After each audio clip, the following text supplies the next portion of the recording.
Hi friends, coding నేర్చుకుందాం ఈజీగా, చాలా ఈజీగా. హాయ్ ఫ్రెండ్స్, ఈరోజు మనం టెంప్లెట్ డ్రివెన్ ఫామ్స్ యొక్క మిగతా భాగం చూద్దాం. సో ఒకసారి రివైజ్ చేసుకుందాం. రైట్, ఒక సెకండ్, కొంచెం పెద్దగా చేస్తున్నాను సైజ్ మీకు. రైట్, సో మీకు ఆల్రెడీ చెప్పాను, యాంగులర్లో ఫామ్స్ 2 టైప్స్.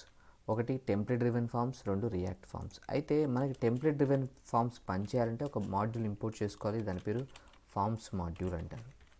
ఓకే, ఇక్కడ వచ్చేసరికి రియాక్టివ్ ఫామ్స్ అంటారు. రియాక్టివ్ ఫామ్స్ మాడ్యూల్ అంటారు. Right, reactive forms module. So ఇన్ని రకాలుగా మనం డివైడ్ చేయాల్సి ఉంటుందన్నమాట. రైట్,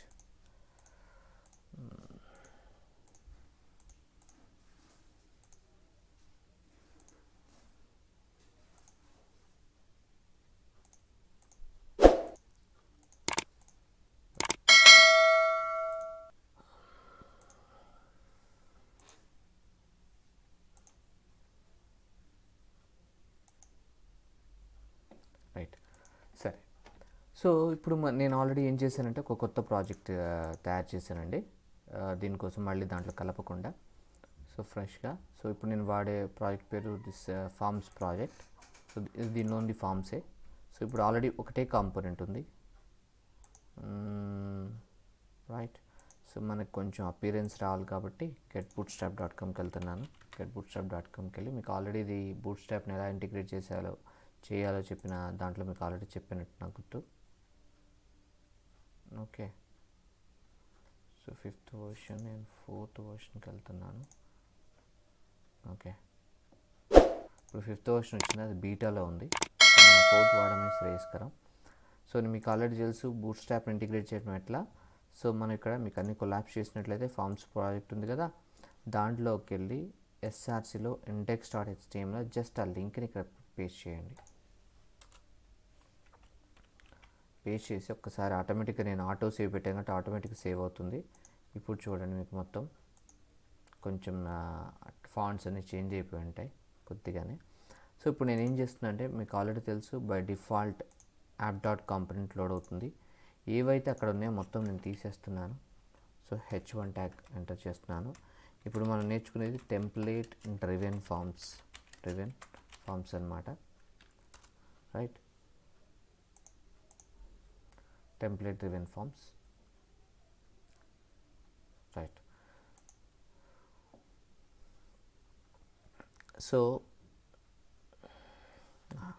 సో బూట్స్ట్రాప్లో నేను ఏం చేస్తున్నాను ఫస్ట్ అంటే, బూట్స్ట్రాప్ లాగా ఒక ఫామ్ ఫస్ట్ మీకు తయారు చేసుకున్నాను. కంటైనర్ అనే డివ్లో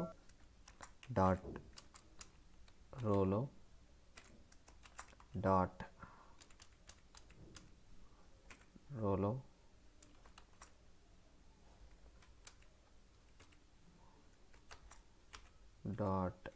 call -md-12.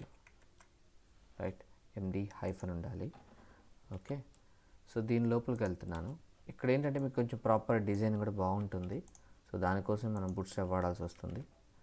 రైట్, సో ఇప్పుడు మనకు కొన్ని ఫామ్స్ కావాలి. సో మనం ఇదంతా చూసుకుని కష్టం కాబట్టి ఒకసారి ఇక్కడికి వెళ్తున్నాను. ఇక్కడికి వెళ్ళి ఒకసారి బూట్స్ట్రాప్లో ఫామ్స్ అంటున్నాను.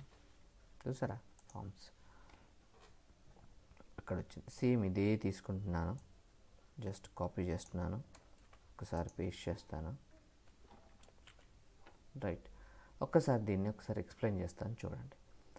సో ఇక్కడి నుంచి ఇక్కడ వరకు ఒక్కొక్క దాన్ని ఏమంటారు, ఒక్కొక్క ఫీల్డ్కి ఒక్కొక్క డివ్ అనమాట. ఒక్కొక్క దానికి ఒక్కొక్క ఫామ్ గ్రూప్ ఉంటుంది.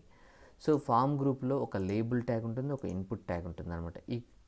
సో ఇది ఇలా యాడ్ చేయడం వల్ల మీకు యూనిఫామ్ స్టైల్స్ వచ్చేస్తాయి. మళ్ళీ మీరు మాన్యువల్ స్టైల్స్ రాసుకోకుండా బూట్స్ట్రాప్ ఇచ్చేస్తుంది.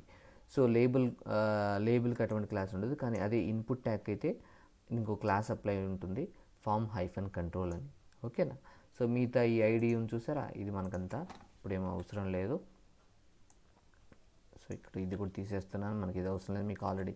సో ఇంకో విషయం చెప్తున్నాను, మీకు దీంట్లో పట్టు రావాలంటే కంపల్సరీ మీకు HTML ఫామ్స్ మీద కొంచెం పట్టు ఉండాలి. ఒకసారి మన HTML ప్లేలిస్ట్కి ఒకసారి చూడండి, దాంతో మీకు దీని గురించి ఐడియా వచ్చేస్తుంది. స్మాల్ ప్లేలిస్ట్ కూడా వస్తుంది, తీసేస్తున్నాను. రైట్, ఇదనమాట. దీన్ని ఒకసారి అవుట్పుట్ చూద్దాం. రైట్, ఇది క్లియర్. సో నేను మనకి ఇంత పెద్దగా ఎందుకు, సో ఏం చేస్తున్నానంటే దీన్ని నేను 6 కాదు 4 అని రాసుకుంటాను. సో 4 విడ్త్ వచ్చేసింది. క్లియరా? రైట్. సో ఫస్ట్ దాన్ని నేను ఈమెయిల్ అడ్రస్ ఉంది కదా, దాన్ని ఏం చేస్తున్నానంటే నేమ్ అని రాస్తున్నాను. రైట్. సో నాకు కావాల్సింది ఏదో ఫీల్డ్ పేరు టెక్స్ట్. రైట్. నేను ఇప్పుడు రెండోది ఉంది కదా, రెండోదాన్ని నేను మొత్తం టైప్ మొత్తం అది ఏదైతే ఉందో దాన్ని తీసేస్తున్నాను. న్యాచురల్గా వెళ్ళిపోదాము ఒకసారి. Okay, right. సో నాకు ఒక ఫీల్డ్ ఉందండి ఇక్కడ. రైట్. సో ఈ ఫీల్డ్కి మీకు అంతకుముందు చెప్పినట్టుగా ఒక టీఎస్ ఫైల్ కూడా ఉంటుంది. ప్రతి కాంపోనెంట్కి HTMLకి టీఎస్ ఫైల్ ఉంటుంది. ఇక్కడ ఒక నేమ్ పెడుతున్నాను, జాగ్రత్తగా చూడండి. నేమ్ ఈజ్ ఈక్వల్ టు ఇక్కడ ఎంటీ రాస్తున్నాను. రైట్. ఇక్కడ నేను ఆ నేమ్ అనేది ప్లేస్లో ఫర్ ఎగ్జాంపుల్ డెమో అన్నాను అనుకోండి. డెమో. సో ఇది మనకి కనపడాలంటే ఏం చేస్తాం, HTMLలో మీకు గుర్తుంటే, సో మనకు కనపడాలంటే ఏం చేస్తామండి, string interpolation double curly braces పెట్టి అవుట్పుట్ పెడతాం అనమాట. సారీ,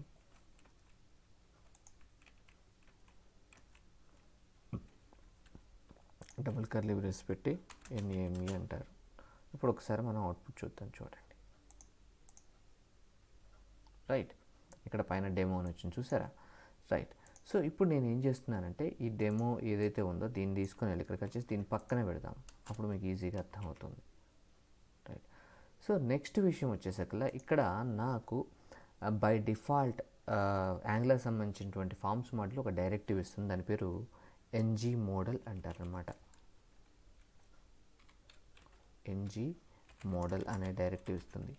ఈ డైరెక్టివ్కి ఏ వాల్యూ అయితే అటాచ్ చేయాలో దాన్ని మనం ఇక్కడ నేమ్ ఉంది కదా, దాన్ని ఇక్కడ పెడుతున్నాను, చూడండి.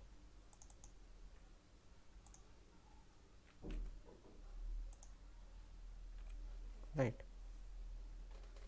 కానీ ఇక్కడ రెడ్ కలర్లో వస్తుంది. ఎందుకు వస్తుంది? సో మీకు ఆల్రెడీ ఇంతకుముందు చెప్పాను, మనం నోట్స్ మీరు గమనించినట్లయితే మనం ఫామ్స్ టెంప్లెట్ డ్రివెన్ ఫామ్స్ వాడాలంటే ఫామ్స్ మాడ్యూల్ మనం ఇంపోర్ట్ చేసుకోవాలి. సో ఏ మాడ్యూల్స్ అయినా మనం ఎక్కడ ఇంపోర్ట్ చేసుకోవాలి, రూట్ మాడ్యూల్ ఏంటి, app.module.ts. సో ఇక్కడికి వెళ్ళి మీరు ఇంపోర్ట్స్లో దాన్ని మీరు ఇంపోర్ట్ చేసుకోవాలి. ఓకే, కంట్రోల్ స్పేస్ బార్ కొట్టండి, అదే వస్తుంది. ఎక్కడని యాంగులర్ ఫార్మ్స్ నుంచి ఇంపోర్ట్ చేస్తాం, చూడండి.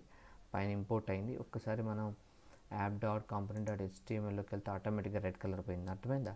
సో ఆ మాడ్యూల్ నుంచి ఈ ng మోడల్ అనేది ఉంటుంది. సో అక్కడి నుంచి మీరు అది ఇంపోర్ట్ చేసుకున్న తర్వాత మాత్రం ఇది మీకు వర్క్ అవుతుంది. సో ఇప్పుడు ఒక్కసారి చూడండి, మీరు అక్కడ డెమోని ఇచ్చారు కదా,